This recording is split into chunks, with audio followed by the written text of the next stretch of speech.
Почитувани, добра вечер. Вие сте со уште една анализа на Телевизија 24. Во Македонија работите се редат како на филмска лента, па затоа можеби и не се приметува значајноста на периодот кој ги дефинира македонските стратешки интереси од самото осамостојување. Сите релевантни партии, како и граѓаните во анкетите, речиси со консензус се изјаснуваат дека земјата треба да влезе во Европската унија и НАТО. Во Алијансата сме де факто влезени, а за почетокот на патот кон Европската унија го чекаме октомври. Сепак има и гласови кои се против членството во НАТО, други ги оспоруваат и придобивките од Европската унија. Наспроти посетата на американскиот државен секретар Мајк Помпео на Северна Македонија во петок, дебатираме за стратешкиот правец во кој се движи земјата. Наши вечерашни гости се Солза Грчева од Глас за Македонија. Добро вечер. Добро вечер и господинот Имер Селмани, добар познавач на политиката, поранешен министер. Добро вечер. Добро вечер. Да почнеме со она што е всушност и повод за емисијата, тоа е посетата на американскиот државен секретар Помпео, прилично несекојдневна посета за земјава, па и за регионот, доаѓа во посета на неколку земји. Што мислите, господине Селмани, зошто токму сега, зошто токму ваква регионална посета, што мислите дека сака да постигне американската дипломатија? Па значи, без да ја коментираме посетата на другите држави во регионот, почнувајќи од Италија, Црна Гора и Атина, за нас е многу битна посетата на првиот човек на надвршната политика на Соединените држави, значи државниот секретар, односно министерот за надвршни работи, господин Мајк Помпео, на нашата држава. Сметам дека неколку клучни пораки неговата посета ќе даде на граѓаните на Република Северна Македонија, на политичарите на нашата држава, меѓутоа се разбира и на нашите поддржувачи и на сите тие кои што од надвор не ни го сакаат баш најдоброто. Ако ми дозволите, неколку причини ќе кажам за сето тоа.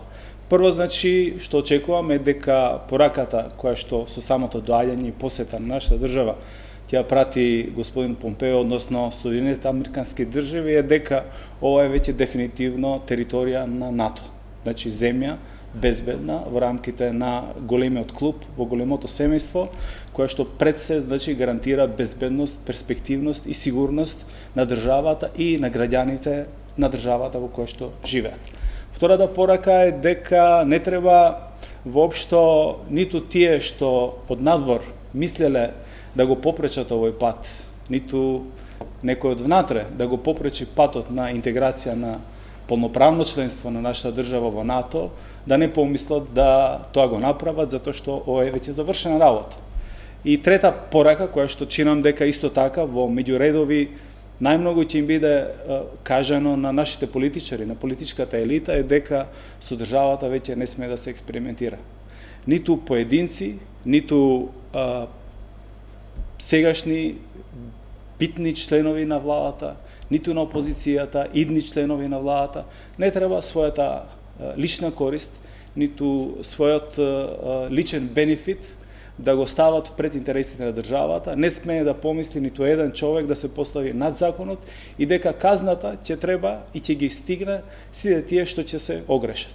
Мислам дека таа е порака која што во моментот и како ни треба нас и на граѓаните како поддршка им треба, освен со првичната порака дека ова веќе безбедно, перспективно место во кое што треба многу да работат пред се политичката елита со поддршка на сите граѓани кои што сакаат добро на оваа држава, да се направи многу подобро место, побезбедно место за живење, се разбира, значи не само безбедно, чиста безбедност, туку пристојно економско место, поготово за идните поколенија. Да, господо Грчева, денеска во посета на држава беше и црногорскиот претседател, господинот Ѓукјановиќ, заедно со претседател Пендаровски. Нивниот заклучок е дека посетата на Помпео значи враќање на Соединетите американски држави во регионот, а исто така и други аналитичари се согласуваат во делот од ова што господинот Селмани го вели, дека Помпео на некој начин го става западниот печат тука врз регионот. Па прво мислам дека господинот Помпео доаѓа да ја зацврсти воопшто стратегијата за пристап кон НАТО, што е, како што рековте, де факто веќе се случи, сега треба уште и де јуре до декември да се заокружи тој процес. И јас не знам зошто се тие изјави дека се враќаат американските интереси и кога отстапиле од овде американските интереси.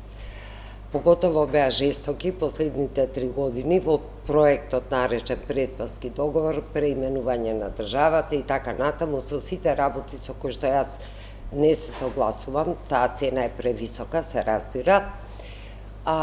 И не знам што значи тоа враќање на американските интереси, какви други интереси овдека били испреплетени конечно. Тоа се друго, како што рече господин Салмани, никој да не помисли на ништо друго, нити да се дрзне, ќе биде казнет и така натаму. Геополитиката е работа која што се развива, геостратегијата исто така, и ние не знаеме што во иднина ќе се случува. Ова веќе по 100 пат го кажувам, дека исто така имаше во старо време жестоки поборници на Варшавскиот воен сојуз, па сега тој го нема. Значи, Македонија плати огромна цена за да влезе во НАТО и неговото присуство го толкувам повеќе да даде надеж дека навистина Македонија ќе влезе во НАТО, но не толку навистина ќе влезе во Европска Унија. Тој пат ќе биде многу по-трновит. Ова е на некој начин еден тип на повторна игра морковот пред да заигра стапот, пред да се освестиме дека дури да добиеме датум за преговори, ние сме далеку од спремни да почнеме да преговараме со Европската Унија. Верувам дека ќе следат и прашања во таа насока. И уште нешто додадам за НАТО. Зборувате безбедносно политички економски простор. Прво економски простор ние имавме шанси во сите овие 3 декади да си го средиме самите. Бевме отворена земја, ние никош не сме биле затворена земја, а кога станува збор за безбедноста, знаете, многу ми е чудно, ја и претходно се чувствував безбедни без НАТО. Воопшто не се чувствував од нашето обкружување, да речам, не безбедно. Ова ми наликува и ќе го споредам со рекетирање. Некој ве рекетира, вие сте фирма, ве рекетира цело време и ви вели јас ќе ве заштитам. Од кого ќе ве заштитам? Од нас. Тоа е НАТО во суштина. Ја не можам да разберам такво едно одушевување од еден воен сојуз, кој што посеа, бога ми, баеги, војни и смрт на секаде, дека ние сега дадовме се што не смееме да дадеме за да бидеме членка на воен сојуз, а де факто веќе бевме членка на тој воен сојуз. Реков, ќе повторам, ќе резимирам. Јас на поинаков начин ја толкувам неговата посета. Тоа е морково затоа што стапот со Европската Унија до прва следи. Да, отприлика има неколку тези, овие што ги кажа господина Грчева, мислам дека на тие треба да се задржиме. Не, во секој случај, значи, со сета почит различите мислења, секојаш ги имало и ќе ги има, и јас имам почит према секој различно мислење. Меѓутоа, ценам дека самата посета не треба во ниту еден момент да ја занемариме, затоа што вакви посети на држави како што од да кажеме калиберот на нашата држава со од 2,2 милиони жители, ретко се случуваат на највисоко ниво во делот на надвршната политика на една држава, кога нема безбедносни, кризни случувања и така натаму. Ние, само да подсетам, дека последен пат, 2001 година, имавме за жал, тогаш не беа добри моменти за нашата држава, и тогаш имавме, беше државен секретар во тоа време господин Колин Пауел, кој што беше на посета во нашата држава. Сега имаме сосема друга, да кажеме, за 180 степени друга ситуација, значи доаѓаат со господинот Мајк Помпео доаѓа со добра порака. Добрата порака дека ние сме територија на НАТО, колку и да мислиме дека сме биле безбедни понатаму, факт е дека односно светот не е идеално уредување, дека сепак во светот постои клуб кој што се вика НАТО, кој што во себе ги собира најмоćните членки во светот, и се разбира постојат други држави кои што или членуваат во други клубови или не членуваат, меѓутоа не секојаш се среќни оние кои што пробуваат да останат максимално неутрални. Секојаш тие се држави кои што од едната страна или од другата страна стануваат од време на време мета во одреден период од својот пат. Меѓутоа, оно што сакам да го потенцирам во врска со посетата е дека посетата се однесува и со една голема порака према членките на Европската Унија. Република Северна Македонија очекува да почне преговори, очекува позитивен сигнал за преговори за полноправно членство. Посетата се разбира и во насока на охрабрување и поддршка на нашиот европски пат, затоа што патиштата НАТО патот и европскиот пат се премногу комплементарни. И во насока е многу добро и многу позитивно во однос на исходот кој што сите го очекуваме да добиеме позитивен одговор од Советот на Европа и да почнеме преговори. Се разбира дека преговорите ќе бидат долги, толку колку што ние ќе бидеме спремни помалку или повеќе да се навикнеме на европската култура на однесување.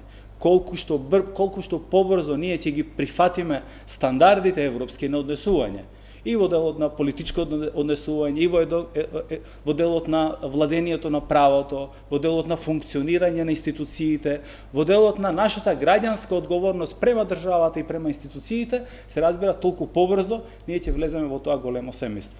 Тој индивидуален пат очекувам дека ние како меѓу последните, да кажеме, држави во регионот кои што се приклучуваме, сме научиле нешто повеќе од нашите соседи или ќе научиме сега од нашите соседи кои што овој пат го помина и се разбира се со една цел пак, да имаме добро место за живење, благосостојба, безбедност од една страна, друга страна да имаме економска предвидливост и перспектива за нашите семејства. Да, ќе зборуваме повеќе за Европската Унија, таму се главните предизвици ми се чини, особено во однос на датумот, па и за преговорите.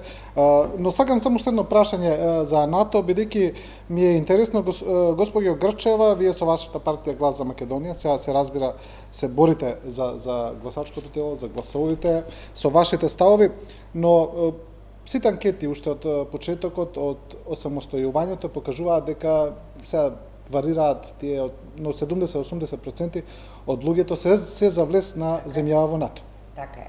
Значи, сега вие имате една не. непопуларна теза. Не е битно мојата теза или моето лично мислење, но погледнете што се случи. Значи, 93-та чинам година во Собранието се донесе декларација дека Македонија треба стратешки да припадне и да оди кон НАТО. И тоа не е спорно. Значи, таа декларација беше донесена. Меѓутоа, лани се случи референдум.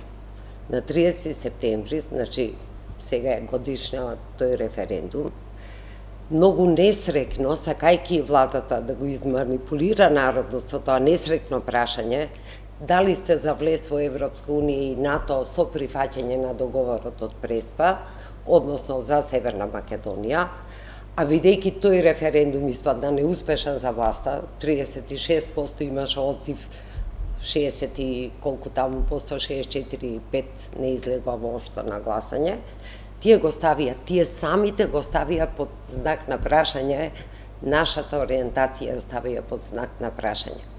Па сега се прашувам, дали наместо таков референдум, нам ни требаше референдум за НАТО? Извинете, ама сериозни земји направија референдум дали воопшто државата сака да влезе во НАТО. НАТО не е константа, денес постои, утре нема да постои. Ви го дадов примерот со Варшавскиот сојуз. Ја лично сум пацифист човек, мене, знаете, бомбардери, суперсонични авиони кои што сега смрт не да не ме одушевуваат, туку напротив. Не сметам дека е тоа сојуз кој што носи демократија таму каде што оди. Второ, не знам што им фали на полно европски земји кои што не се членки на НАТО. Значи, ние пак со оваа цена што ја дадовме, не знам како може акламативно да се зборува дека сите сме за НАТО. Може би сме биле пред овој непристоен договор кој што се потпиша. Тој веќе драматична промени ситуацијата. Имаш и анкети после Преспанскиот договор кои покажуваат иста поддршка за НАТО. Рече се иста. Не верувам дека иста таа поддршка беше над 90%, таа беше над 90%, но пак е над 70%. Што се сеќавам, можеби, но знаете, тој референдум практично со него владата си забинош го стави, бидејќи беше неуспешен, одговорот беше не, по автоматизам се пренесува и на прашањето дали сте за НАТО. И сега јас не би се ослонила на анкети, туку ако се одеше за такво сериозно прашање на референдум требаше прво да оди и прашањето за НАТО. Не е ни битно личното мое мислење, треба да се испита мислењето на народот преку референдум. Мислам дека никогаш не било доведено во прашање перспективата и стратешката ориентација, политичката стратешка ориентација на воопшто на граѓаните, мнозинството граѓани во нашата држава, дали се за НАТО или не се за НАТО.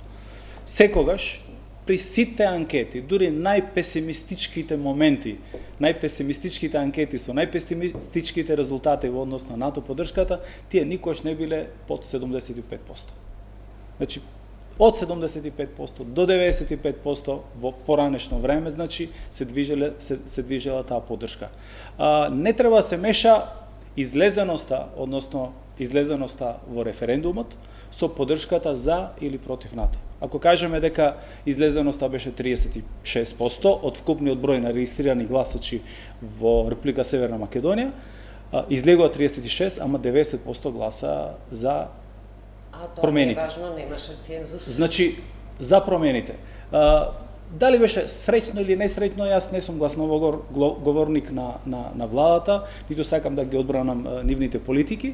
Ценам дека ние во однос на ова прашање треба да размислуваме и со еден многу значаен факт, а тоа е дека 1/3 веќе од нашите граѓани со право на глас не ни се во државата.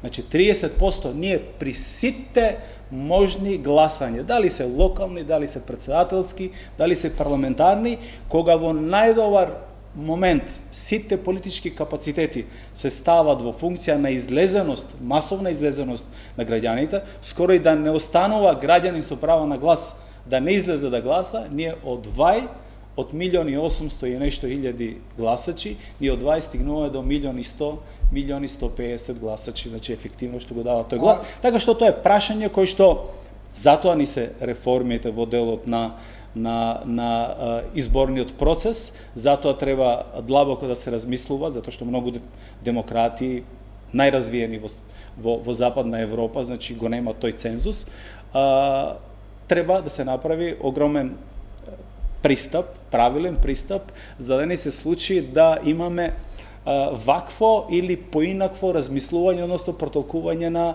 на резултатите од било кое испитување.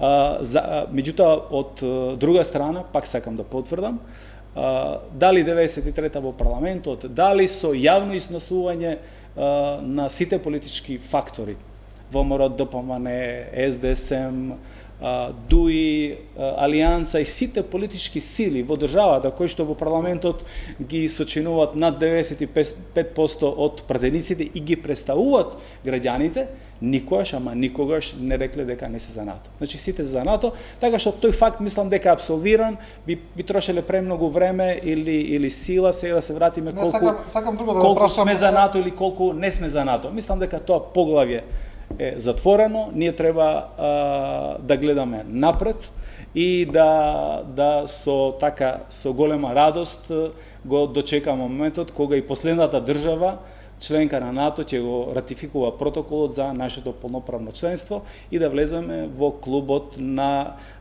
западните демократи, каде што се разбира дека безбедноста е индивидуално, се разбира дека не сите членки во НАТО не живеат во мед и млеко, треба многу труд, треба многу работа, меѓутоа еден е фактот непобитен.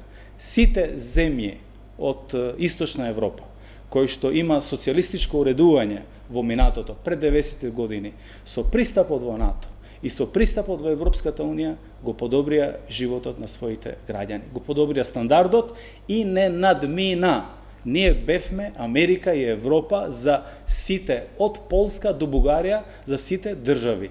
Во смисла на економски потенцијал, во смисла на приходи по член на пожител, по семејство, по стандарди, куповна моќ и така натаму. Сите тие нас не премина. Затоа ние не треба да бидеме гатачи, што ќе се случи, туку треба да погледнеме само малку нагоре, треба да погледнеме накај исток, Бугарија, Румунија, Маđarска и Полска, треба да погледнеме према една Република Албанија, која што 97 година скоро да не остана ништо. Значи, со нередите што ги имаше внатре, значи буквално остана празни институции, остана скршени институции.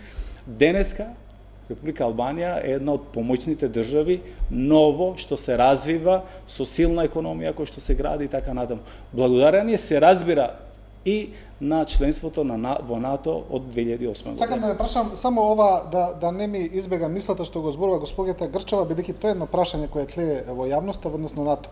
Еве сега ја очекуваме целосната ратификација кога ќе бидеме полноправна членка. Мислите ли дека за стапување во воен сојуз сепак треба и посебен референдум да се одржи? Знаете, тоа некои држави го имат спроведено, некои држави не. Сигурно дека парламентот има овластување уставни за да одлучува, меѓутоа најдемократски се разбира и секојаш референдумот кога на непосреден начин граѓанинот ќе се изласи, ќе се изјасни. Меѓутоа јас не би го довел затоа што ниту еден сериозен политичар во државата не ја доведува желбата на мнозинството граѓани дали сме за НАТО или не. Мислам дека таква една дебата може да се отвори, меѓутоа јас до сега немам релевантни сили, политички сили, дали јавно, дали во комуникација на приватна основа, ниту на крај на размислувања приметено дека некој е против членството во НАТО. Да, на крајот на криштата некој има прашања, има дилеми како ќе се развија тој пат и колку брзо ние ќе добиеме бенефит како граѓани, како семејства, како држава. Меѓутоа недвосмислено сите огромно мнозинство, значи тој пат го поддржуваат. Да. Тоа беше пред Преспанскиот договор, да не заборавиме, бројките се тие, оно што рековте, недостатоците во избирачкиот список стојат. Меѓутоа не гледам дека нешто се прави пред секои избори, само за референдумот се спореше таа бројка. И да ве потсетам дека и нашите граѓани кои што живеат надвор можеа да гласаат ако сакаат. Не гласа. Значи, не може да се избега од фактот дека македонскиот народ, зборувам за македонскиот народ, не го прифати тој договор, а пак владата таква како што е, многу способна за надворешна политика, ги смести 3 во 1 за да го стави под прашање и нашето членство во НАТО и Европската унија. Многу невешто тоа го направи од пропагандистички цели за да го натера народот да излезе на тој референдум. И повторно не успеа. Значи, време беше да се направи, сега може би доцна, бидејќи до декември веќе треба тие ратификации да завршат, но секако требаше да има референдум за НАТО. Тоа е од голема магнитуда одлука и тука се слуша народот. Не 3, 4, 5 политички блока, туку народот што ќе одлучи за пристапувањето во Сојузот. Да, господи Грчева, ова што го зборува господинот Селмани, тоа е најчесто цитиран аргумент кога се зборува за влегувањето во НАТО. Вие велите дека сте против, бидејќи е воен сојуз, дека самата не сосема сигурно во целоисhodноста. Апсолутно не сум сигурна дека нешто добиваме со тоа. Па тоа сака да ве прашам, бидејќи второ сум пацифист. Значи, мене воени сојузи не ми треба, сметам дека сме безбеден регион, не видовме некоја поголема закана, а цената која што ја плативме е навистина преголема. Тоа сака да го кажам. Кога ќе се стават на таз тие две работи, мене цената ми е многу поважна. Господинот Селмани ги наведе земјите, но имаме и конкретни бројки, значи според студија направена уште во 2016 година за ефектот на НАТО, така е наречен, за неколку земји, Бугарија, Естонија, Латвија, Литванија, Албанија и Словенија, вели бруто домашниот приход е зголема за 1,5 пати, зголемување на странските директни инвестиции за приближно 3 пати, Речиси триклетно намалување на невработеноста, зголемување на очекуваното трајање на животот во просек за 5 години и така натаму. Има и конкретно за земја, по земја, но отприлика тие се податоците. Но вие ми зборувате за едни земји високо свесни и развиени како Словенија, и Словенија наведавте. Како можеме воопшто паралела да правиме? Ние од 2005 сме во предворието на Европската Унија, од кога добивме кандидатски статус. Од тогаш наваму, ние буквално ги уништивме сите институции. Значи, ние тонеме во корупција. Во која тоа клима овде можеме да сметаме, еве утре да добиеме датум за Европската Унија, или еве НАТО ќе влезе, на кој начин кај нас ќе се ефектуираат низ вакви показатели, да речем, нашата економија, кога сите тие фондови ви гарантирам, како и во минатото, бидејќи ние и во минатото добивавме фондови од Европската Унија, ќе пропаднат попусто во, имам за тоа показатели, ќе пропаднат во приватни джепови и ќе, знаете како, канцерот е веќе влезен во институциите. Тој канцер ќе ги изеде и тие фондови што ќе стигнат. Пример ќе ви кажам. Ние имавме Национална агенција за мобилност, високо криминална институција која што ги изеде фондовите, го изеде фондот. Што се случи со фондот за иновации, ве прашувам? Кому се разделија тие пари? На пратеници, на блиски луѓе до власта, на браќа, на новинари и така натаму. Ги имавме ИПА фондовите, веќе втора ИПА транша оди. Ве молам, ние имавме искористеност од 36% на тие фондови, додека Србија на истите тие фондови имаше 92% искористеност. Ние другите пари ги враќавме. Значи, немаме абсорбциона моќ, бидејќи немаме институции. Нашите институции се партизирани институции. Штом се партизирани, тие се легло на корупција. И ако ние сега сметаме дека со еден чекор, еве чашава од овде ќе ја префрлам овде, ќе ни се смени животот, значи сме многу наивни. Ние во цели овој пат, од 2005 година до сега, добиваме секогаш извештај од Европската комисија, кога постапивме по тие извештаи. Дали го правивме правосудството? Еве потонати сме во рекет. Веројатно сме единствени на светот кај што специјалниот јавен обвинител заврши во притвор. Единствени во светот. Госпоѓата Ковеши, јавната обвинителка специјална, стана европски обвинител. Нашата заврши како трговец на прислушкувани разговори. Да излеземе од ова студио и ќе видиме народот како живее. Ова се бајки. Значи, верувајте, сакам и јас да верувам во бајки, ама треба да се вратам многу години назад. Кај нас едноставно нема нешто што не може да се укради и да се расипе. Добивавме опомени за непрофесионална администрација, па таа поразна како квасец. Бившата опозиција, сегашна власт, критикуваше, и со право критикуваше огромна администрација, 136.000. Сега и таа порасната на 160.000. Значи, од партиска војска не можеме да се спасиме. А што ми имате партиска војска, немате институција. Тие институции треба да отвараат поглави и да ги работат. Значи, немојте примерите со Естонија, со Словенија, едни високо цивилизирани земји, со веќе вградени механизми за контрола, Не се само Словенија, да ги споредуваме. туку Бугарија, Албанија. Немојте и Албанија да ја спомнувате и да ја величате, бидејќи Албанија, за разлика од нас, сега доби од Бундестагот и 9 додатни услови. Ако Македонија помина, да речам, без некакви услови, Албанија доби 9. Знаеме и условите во Албанија, прашајте го албанскиот народ, не само показатели лево и десно извадени од кошница. И кај нас, кога ќе видите, се смали невработеноста од 36%, волшебно на 25%, меѓутоа замина можеби половина милион граѓани. Така да, вие треба да сте спремни и чудно е од 2005 до сега што не постапивме по ниту една дадена препорака. Што ви дава за надеж дека сега наеднаш ќе го промениме однесувањето? Овие две елити, кои што се менуваат наизменично во власта, секако не се способни да зачекорат по таков еден пат. Тие беа способни по најлесниот начин да одат, да променат, да донесат договори, како овој за добро соседство со Бугарија и со најнедобро соседство со Грција и толку и одат сега и молат и викаат отворете ни ја вратата, ние заслужуваме. Со што тоа ние заслужиме? Да, Со добро, што? господин Салмани, ова ги отвори... Значи, вака, ќе бидам непосреден. Сите овие точки, забелешки околу нефункционирање на администрација, околу недоволно имање на капацитет за менаџирање на институциите, околу слаби професионалци, околу корумпирани административци и политичари, сето ова стои. Меѓутоа, кој не сака да влезе во шемата на одговорност, отчетност, или кој не сака да влезе под капата на мониторинг на високи професионалци од Европската Унија? Се разбира, корумпираните политичари.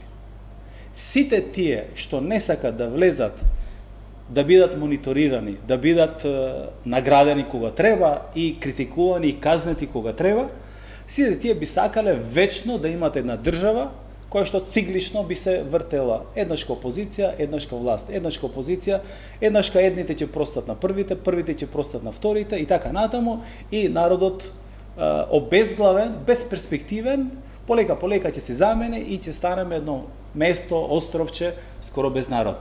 Меѓутоа, јас лично, како граѓанин на нашата држава, кој што сметам дека ги познавам работите, сметам затоа што сум бил градоначалник, сум бил министер, сум бил пратеник и така натаму, доста јавни функции имам изведено, реализирано, ценам дека влегувањето на нашата држава, полноправното членство во Европската Унија, сега зборуваме, и патот кој што ние треба да го поминеме, воопшто нема да биде лесен за политичарите, за одговорните лица, ниту за администрацијата кој што треба да се прешалтува од несмасна, непрофесионална, полукорумпирана или корумпирана во отчетна, брза, транспарентна администрација кој што треба да биде јавен сервис на граѓаните. Зашто? Затоа што секогаш ќе имаме мониторинг од Брисел. Прва работа, како ги трошиме парите, многу повеќе него што сега имаме како земја членка кандидат, која ќе влеземе во, да кажеме, поглавијата како што ќе ги отвориме. Ќе имаме длабинско снимање и длабинско, да кажеме, укорување дали ние воопшто се движиме напред или не. Меѓутоа, не само тоа, близината на соработка со европските институции, полека, него, меѓутоа сигурно ќе ни донесе и нова култура на однесување. Не викам дека е рај и во Брисел. И во Брисел има корумпирани административци и политичари, и во секоја друга држава, прочем. Меѓутоа, ние сме далеку над просекот во смисла на лошо управување со институциите, неодговорно, неотчетно. Знаеме убаво да на избори ветуваме, меѓутоа после тоа само за неколку месеци ги разочаруваме нашите граѓани. За жал, секој коментар за јавното, за специјалното јавно обвинителство е повеќе него од потребно. Факт е дека ретки се случаите каде што се дига некоја таква институција и завршува така. Меѓутоа, од друга страна, и добро е што заврши така. Затоа што сепак притварањето на јавниот обвинител, односно јавниот специјален обвинител, е доказ дека сепак до некаде функционира правната држава во државата. Ќе беше уште полошо, ние сите да знаевме дека нешто таму не чини, а да не убедува политичарите и редовното обвинителство и судството и министрите дека све е во ред. Така што во таа насока воопшто јас не очекувам дека брз ќе биде патот. Ние треба да го менуваме како граѓани, како администрација, како политичари нашиот код на однесување. Меѓутоа, придобивките ќе бидат сигурно позитивни. Во однос на Република Албанија, само да кажам, дека има препорака за отварање од Бундестагот со неколку услови, кои што да, дури 9 се наброени. Меѓутоа, зашто се наброени? Затоа што Република Албанија го направи тоа што ние ниту помисливме или се охрабривме да го отвориме како прашање. комплетен, целосен ветинг на правосудниот систем. Сите обвинители, суди, беа буквално поминати низ рентген, односно отфрлени еднашка надвор од институциите на правосудниот систем и потоа од членовите на Уставниот суд, Врховниот суд, сите останати судови надоле, еден по еден вратени само тие кои што нема никакво криминално досие, кои што и секој цент, односно евро, инвестирано во минатото, дали купиле куќа, дали купиле стан, дали купиле кола за својот син, можеа да го оправдат од каде им се парите, значи потеклото на парите. И затоа Република Албанија со ова да кажеме, овој феномен е прва што храбро го отвори, се уште го нема завршен овој процес, на пат е да го заврши и забелешките се тука, дека треба да го заврши тоа што го започнало. Ние, за жал, тоа немавме храброст да го започнеме.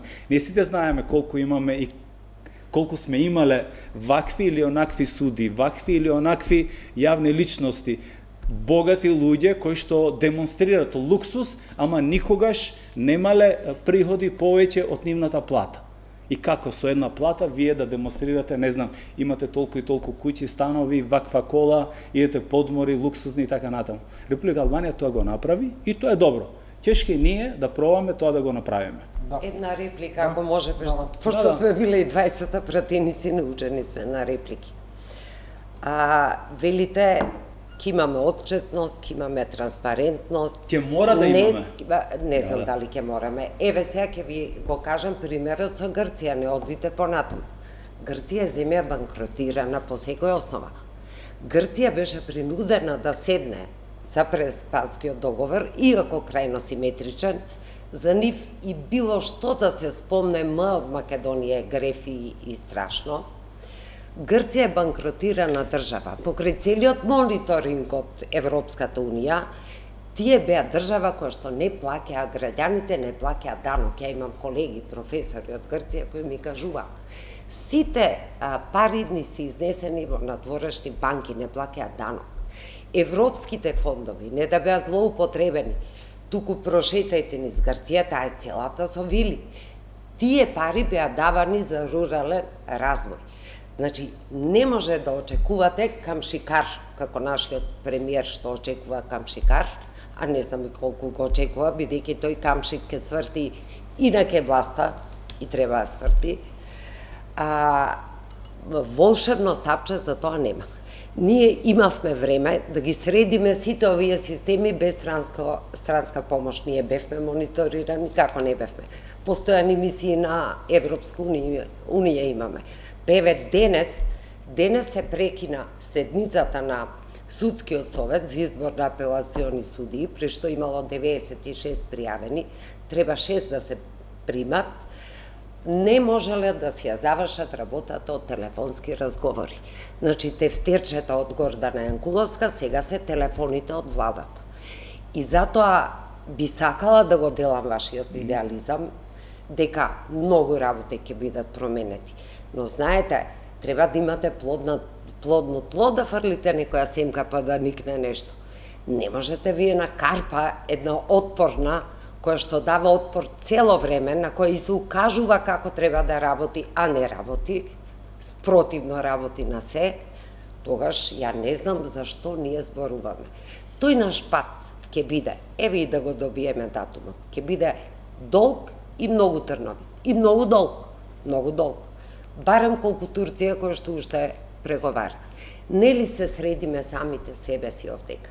И не сватиме дека нам ни смета 160.000 администрација да раниме. Не на Европа, нам ни смета тоа. Дека со тоа ги затворивме сите мали и средни предпријатија, 96% од економијата се базира на тие, точно на тие и такви бизниси. Ние на нив никаква клима за работа не им даваме.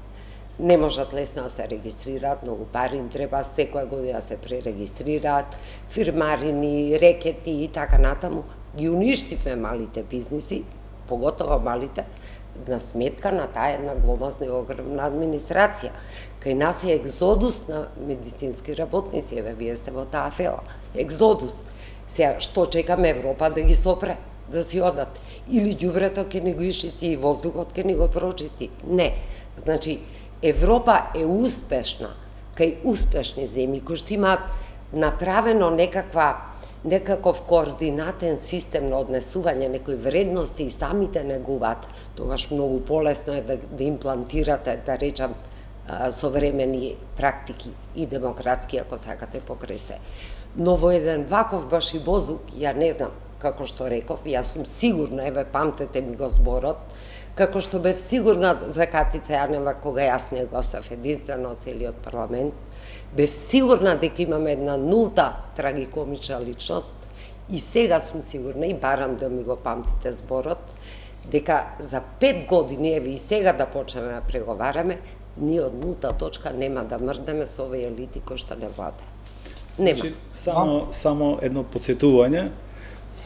За лажните извештаи на Република Грција со години изнесени надвор во однос на нивните финансиски состојби, институциите на Европската Унија беа тие кои што им ги открија измамите. Значи, банкротира.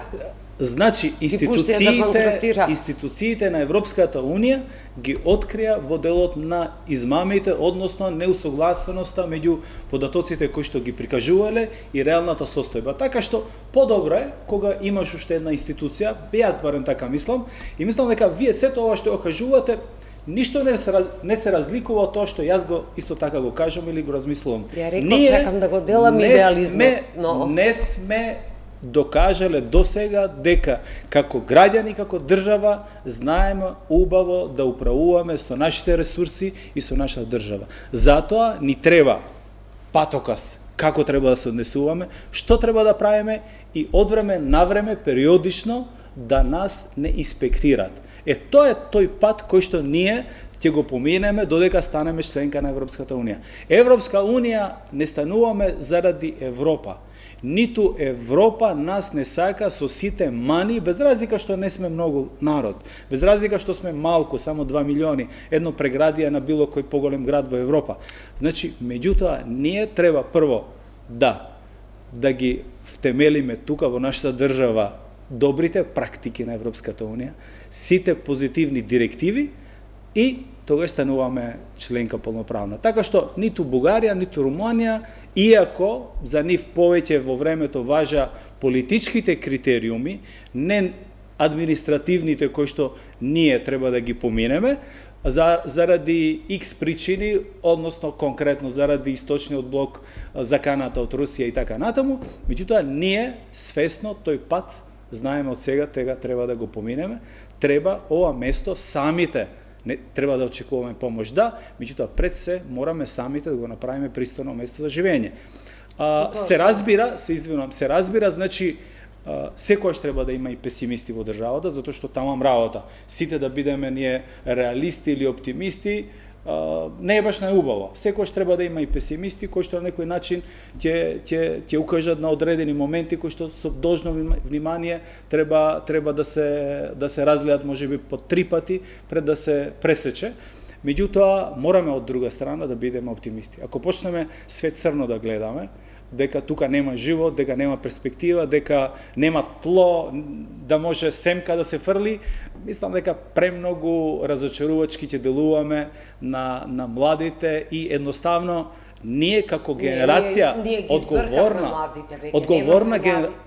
Да, меѓутоа, ако младите можеби 50% сакат денеска да излезат, ние сме тие генерациите пред нас и после нас, кои што треба да работиме напорно и упорно, секој на свој начин, да направиме добра подлога да младите останат. Затоа што не е перспективата на нашата држава и нашите семејства сите наши деца да се иселат, да се завршат тука студии или да се завршат средно и да си продолжат после во некои европски или светски универзитети. Така што јас без разлика, значи различни размислувања секојаш ние треба да имаме, без разлика на сето тоа, сум оптимист дека со многу труд, значи, можеме ние да станеме пристојна држава, каде што ќе создадеме пристојни услови за нашите семејства и нашите деца. Мене ми е друга формулата, се извинувам, не само со многу труд, со многу знаење. Ние сме држава веќе која се базира на незнаење, не на знаење. Значи, со многу знаење и без корупција. Значи, основна е корупцијата која што изледа оваа земја. Од корупција го променивме името. Значи, од уценети политичари стигнавме до уценета држава. Корупција и да се елиминира, да се тргнат партиите од институциите, бидејќи таквите институции по дефиниција нема да можат да работат ништо, најмалку да отварат поглавја и да реализираат. Партиите подалеку од институциите, тоа 5 пати и примерни го кажуваше, ама некако не ни допира до. Господин Грчева, ве молам, кажавте неколку пати корупција, задржете се на корупција, стигнавме до корупција, ќе продолжиме со емисијата од корупција. За вас е следното прашање, мораме да направиме кратка пауза за реклами. Почитувани гледачи, брзо се враќаме во студиото.